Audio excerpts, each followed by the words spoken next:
Hello, I'm Bill Mance with Jackson County Close-Up. We're here today with Diane Hamilton, and she is the Director of Victims Assistance for the District Attorney's Office. And thank you, Diana, for spending time with us today. Thank you.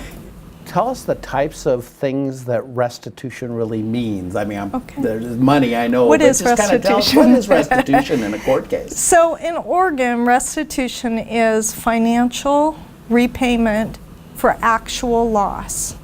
So it doesn't necessarily include things like the time you had to take off to go to court, the time you had to take off to go to the doctor. It includes things like your actual doctor bill, the actual damage to your car, the actual cost of counseling, the actual cost of a funeral.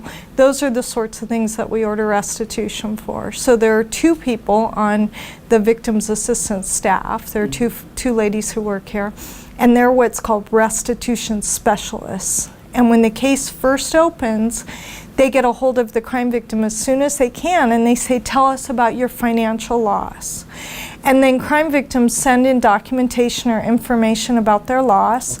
And that could include, like, this is my bank, this is my insurance company, and then we'll get a hold of that bank or that insurance company or that company if the company was a victim. And then we determine what their actual loss was as it relates to what's in the police report. Sometimes people want pain and suffering, they want time for whatever, loss of work, stuff like that. And a lot of times people have to do like a civil lawsuit to get those things. We don't order them restitution. We order direct loss, and then we have to be able to back that up.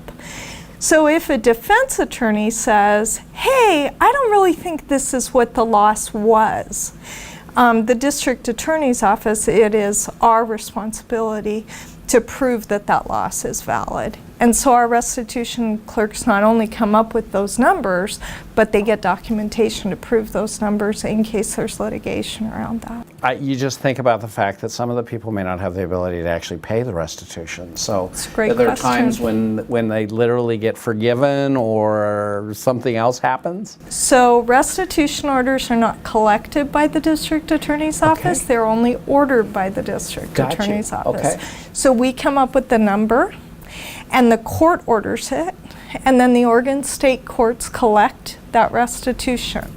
Restitution is only forgiven after 50 years. Oh, wow. So 50 years, then the judgment goes away if you didn't pay it. There's no way to get restitution forgiven. If you owe restitution, you will owe that money for the next 50 years.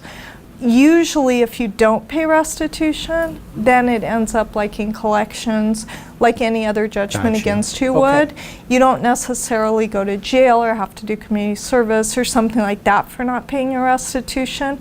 It just goes into a collection agency just like another bill would. But people have 50 years to pay it. Wow. So sometimes people call us 15 years later and say, hey, I want to buy a house, but there's a judgment against me.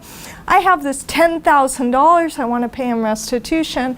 And then sometimes we can help in finding that victim after all that time. So you never know, because we've had people who've just given up, oh, I'm never going to get that money, and then they do.